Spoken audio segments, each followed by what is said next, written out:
미국의 그 강력한 제재에도 불구하고 중국 반도체 기업들이 정말 무섭게 따라오고 있습니다. 그냥 살아남는 수준이 아니라 흑자까지 냈다고 하는데요. 와, 오늘 이 놀라운 이야기 한번 제대로 파헤쳐 보겠습니다. 자, 그럼 본격적으로 한번 시작해 볼까요? 사실 몇 년 동안은 다들 그렇게 생각했잖아요. 미국이 저렇게까지 제재를 하는데 중국 반도체는 이제 끝났다. 근데요, 최근 데이터를 보면 이야기가 완전히 다릅니다. 정말 놀라울 정도예요. 네, 바로 이 세 회사가 오늘의 주인공입니다. CXMT, YMTC, 그리고 SMIC. 이 회사들이 그냥 버티는 수준을 넘어서요. 지금 같은 규제 아래에서는 이건 절대 안 될 거다라고 생각했던 그런 기술적인 허들을 막 넘어서고 있습니다. 자, 그럼 첫 번째 주자부터 만나보죠. CXMT입니다. D램 메모리를 만드는 회사인데 최근에 정말 깜짝 놀랄 만한 일을 해냈어요. 바로 돈을 벌기 시작했다는 겁니다. 흑자 전환에 성공한 거죠. 최근에 메모리 가격이 엄청나게 뛰었잖아요. 여기에 중국 정부의 막대한 투자가 더해지니까 CXMT의 재무 상태가 갑자기 엄청나게 좋아진 겁니다. 근데 여기서 정말 재미있는 포인트가 있습니다. 이 16나노 공정, 물론 대단한 성과죠. 하지만 이게 사실 삼성전자가 한 3년, 4년 전에 이미 도달했던 기술 수준이라는 거예요. 그러니까 기술 격차는 여전히 존재한다는 거죠. 이 말이 핵심을 찌릅니다. CXMT한테 지금 당장 돈을 버는 건 사실 부차적인 문제일 수 있다는 거예요. 진짜 목표는 따로 있는 거죠. 바로 기술 확보. 어떻게든 기술 격차를 따라잡겠다. 이게 최우선 과제인 겁니다.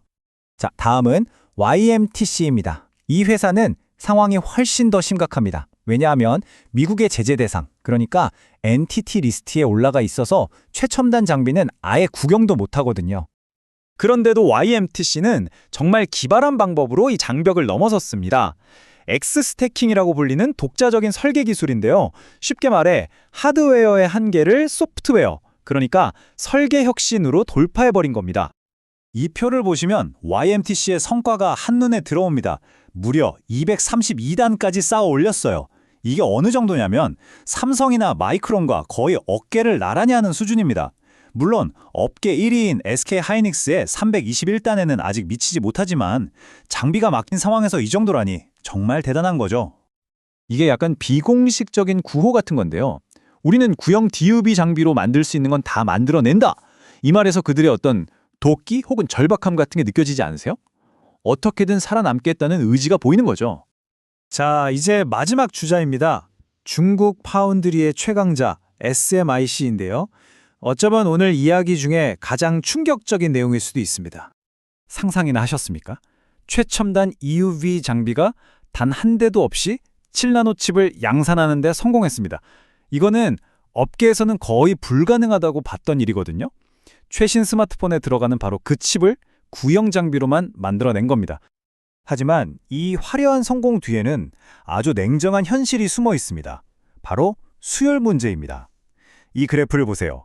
업계 1위 TSMC는 100개를 만들면 90개가 쓸만한 제품인데 SMIC는 잘해야 40개에서 60개 정도입니다. 바꿔 말하면 절반 가까이를 그냥 버린다는 얘기죠. 이 말이 모든 걸 설명해 줍니다. 상업적으로는 실패, 하지만 국가 안보 차원에서는 대성공. 돈 버는 장사로 보면 이건 완전히 실패죠. 비효율의 극치니까요.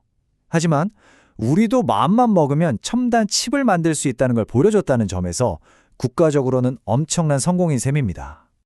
아니, 그럼 이렇게 비효율적인데 어떻게 이게 다 가능한 걸까요? 어떻게 이런 엄청난 손해를 감수하면서까지 개발을 계속할 수 있는 걸까요? 여기서부터는 개별 회사의 이야기가 아니라 중국이라는 국가 전체의 전략을 봐야 합니다. 그 비밀은 바로 빅펀드에 있습니다. 정식 명칭은 국가집적회로 산업투자기금인데요. 말 그대로 중국 정부가 반도체 자급자족이라는 단 하나의 목표를 위해 만든 거대한 투자 펀드입니다. 규모가 상상을 초월합니다. 최근에 조성된 3기 펀드만 해도 우리 돈으로 약 65조 원이에요. 65조 원.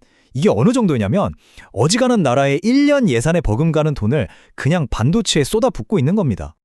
이 막대한 자금이 있으니까 이런 전략이 가능한 겁니다.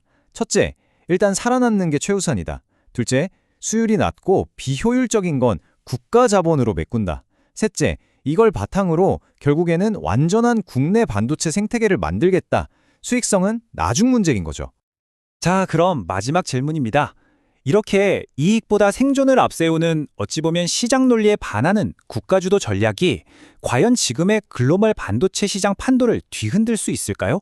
여러분은 어떻게 생각하시나요? 오늘 이야기는 여기까지입니다. 들어주셔서 감사합니다.